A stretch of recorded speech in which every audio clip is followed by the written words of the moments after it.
नमस्कार दोस्तों। दोस्तों कहा गया है कि पितृपक्ष में किया हुआ जो ये 10 चीज़ें मैं आपको बता रही हूँ, ये 10 चीज़ों का दान जो है बहुत ही महादान की श्रेणी में आता है। लेकिन दोस्तों ये जो महादान की श्रेणी में आता है, इसमें से 10 के 10 दान अगर हम सामर्थ्यवान हैं तो कर सकते हैं। और हमें ये दान जो है अपने पूर्वजों की तिथि के दिन करेंगे तो बहुत ही अच्छा रहेगा। लेकिन अगर हमें तिथि वगैरह पता नहीं है तो हम अमावस्या के दिन भी ये दान कर सकते हैं।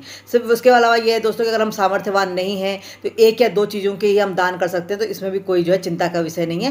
हम जितने हमारे सामर्थ्य है, जितनी चीज़ें हम ले सकते हैं उतने को दान करना है। अगर हम बिल्कुल भी सामर्थ्यवान नहीं है तो हम गाय को जो है हरा चारा खिलाकर दान कर सकते हैं, मतलब उसको दान मान ले सकते हैं। पितृ देवताओं से प्रार्थना कर सकते हैं, मैं सामर्थ्यवान नहीं हूँ और ये मैं हरा चारा गाय को देकर आपके प्रति अपना सम्मान व्यक्त कर रहा हूँ। उधार लेकर दान किया हुआ पितृ देवताओं को जो है स्वीकार्य नहीं होता है। तो चलिए आज महादान के बारे में बात करते हैं कि कौन से 10 महादान हैं जो हमें पितृपक्ष में करने चाहिए, और विशेषकर अगर हम अपने पितरों की तिथि के दिन ये दान करें तो अति उत्तम। तो इसमें दोस्तों सबसे पहला दान तो है गौदान।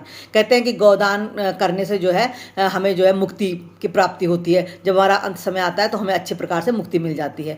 दूसरा दान जो है दोस्तों ये है कि भूमि दान। कहते हैं कि भूमि का दान करना चाहिए। तो भूमि का दान करने के लिए अगर हम भूमि दान नहीं भी करें तो हम अपने मिट्टी का दान भी जो है भूमि के दान बराबर ही फल देता है जो है।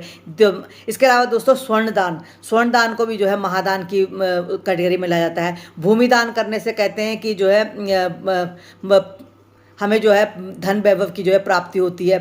और स्वर्ण दान करने से कहते हैं कि जो हमारे जो है जो भी हमें जो है ग्रह नक्षत्रों की हमारी बाधा हो वो बाधा समाप्त होती है। इसके अलावा दोस्तों कहा है रजत दान है ना, चांदी का दान। चांदी का दान करने से जो है परिवार और वंश की वृद्धि होती है दोस्तों। इसके अलावा इसका है धान्य दान माने किसी भी अनाज का दान। कहते हैं अनाज का दान करने से हमारे वंश की वृद्धि होती है।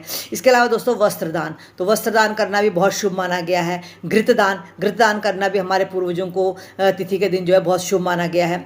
इसके अलावा गुड़ का दान तो सबसे ज़्यादा जरूरी है। गुड़ का दान करने से कहते हैं कि पितृ जो है बहुत संतुष्ट होते हैं। और अगर हम जैसे स्वर्ण दान, मैंने आपको बताया स्वर्ण दान हम ना कर पाए तो कांसे का दान भी कर सकते हैं। उसके बदले में कांस की थाली आती है, उसका दान करना ही बहुत शुभ माना गया है। काले तिल हमें जरूर दान करना चाहिए। कहते हैं काले तिल करने से हमें ग्रह नक्षत्रों के, राहु केतु शनि की जो बाधाएं होती हैं उनसे हमें मुक्ति मिलती है।